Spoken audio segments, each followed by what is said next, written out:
Well, guys, it has been a very long time and I've missed you terribly. I apologize for the amount of time that's elapsed since the last video. But as you know, I have been very, very deep in the dark, cold, damp fiat mines. And the reason I have forced myself to go subterranean into the world of fiat, not subterranean in a bad way. I'm just saying any involvement in the fiat system at this point feels subterranean to me. It feels like I'm deep, deep in a mine, doing some mining in unpleasant conditions. That's what the fiat world feels to me like at this point.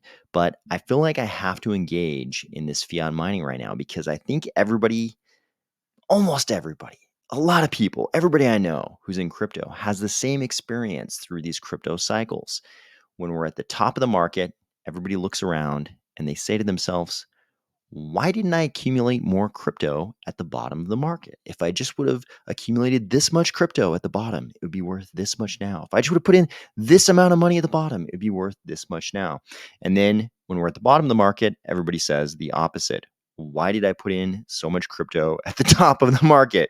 If I just would have not bought that amount of crypto, I would have this many dollars. It's a part of being in crypto, this up and down cycle where you have exactly the opposite 2020 hindsight observations, during the bottom of the market and the top of the market. This is a natural part of crypto, at least as long as we're going through these crazy, volatile, parabolic cycles in crypto, which still seems to be the case just based on what's happened over the last couple of years. But to prevent myself from feeling like that at the top of the cycle, when that happens again someday, I am forcing myself to fiat mine so that I can accumulate more down here at the bottom of the cycle. And then I won't have any regrets at the top of the cycle. That feels like very much the right thing to do for me right now. Not financial advice for anybody else, but that's just what I'm doing. I'm trying to explain my absence. But I have missed you terribly. I would much rather be making these videos every single day than doing what I'm doing, because it's worth it economically to do it, but I would much rather be making these videos. I'll just leave it at that. The work I'm doing is good work. It's actually good work, but man, I'd rather be making the videos. Okay, I won't bore you anymore with any of that. We're going to talk about at least part of the Cardano 360. And you may have noticed this is a slightly different format. I'm finally moving to the new format that I talked about for so long. The reason I'm doing it now is because I've definitely confirmed that I think it's going to be better to do this format and try to put out more videos than to try to stick with the old format, which requires a little bit more time. I think it's better to put out some quicker videos like this, where I maybe just address one or two, some small number of topics, just biting things off in smaller chunks. And we can talk about one thing or a couple things. I think it's better to do that, put out more videos than to have these long absences like this last period, which I apologize for. So we're going to talk about at least part of Cardano 360 today. And then in subsequent videos, we'll also just bite off a small chunk and talk about small things. I'm always super happy to see Cardano 360. When the screen opens up, we go through the 360 graphics, and then Tim Harrison pops up with these magnificent Kingsman glasses. It's comforting to me to see the Kingsman glasses. I dread turning on Cardano 360 one day and seeing him in some other type of glasses, like Harry Potter glasses, or you know what I'm talking about. Those round ones. You know which ones I'm talking about. Something like that. It's comforting to see the Kingsman glasses. So Tim Harrison, thank you for retaining the Kingsman glasses and not giving in to whatever pressure there is out there to like wear the Harry Potter glasses or something like that. I'm sure there's like focus groups who are telling you need to appeal to Gen Z or something and wear Harry Potter glasses. Thank you for the Kingsman's glasses. They're much more comforting to me. But we're going to talk about substantive things now. And the first one is going to be Atala Prism. I just can't let you go. Lord knows that I've tried to. You said I was the only one. No one likes being lied to. I can't focus, I can't forget. I've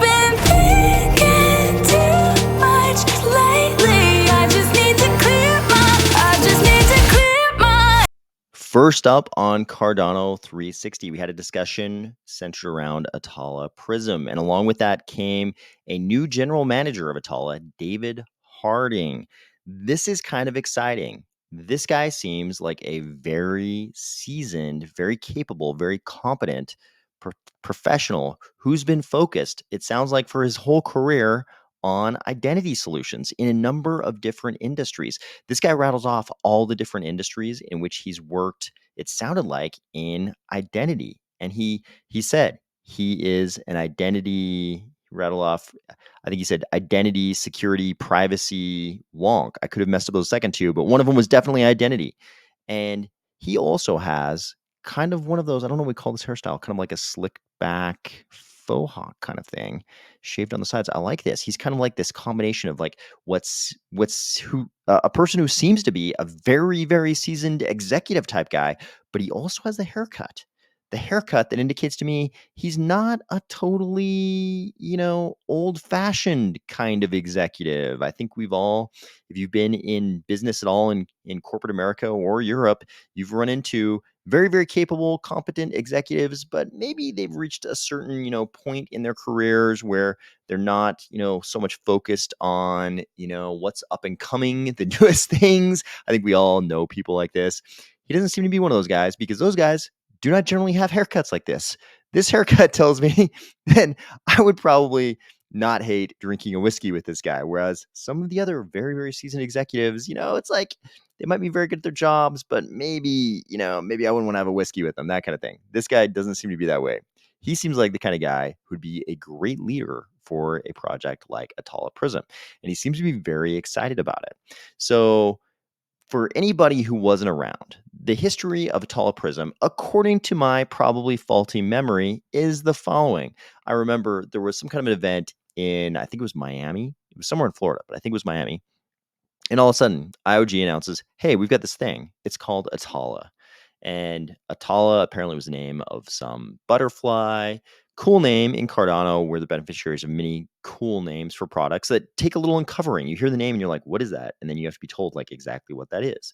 We've got things like Yoroi and Daedalus and Jormungandr and Mithril, all these cool names. There's always like kind of a little story behind the product name. And then we've got some more straightforward things like Midnight, which we'll be talking about soon. I don't know if it'll be in this video or a later one, but we'll talk about Midnight. Much more straightforward name. It kind of tells you exactly what's going on the Midnight sidechain. But this was Atala Prism, named after a butterfly. A beautiful name for a product about self-sovereign identity. And we didn't even use that terminology back in those days. I hadn't even heard someone mention the phrase, the acronym SSI, self-sovereign identity.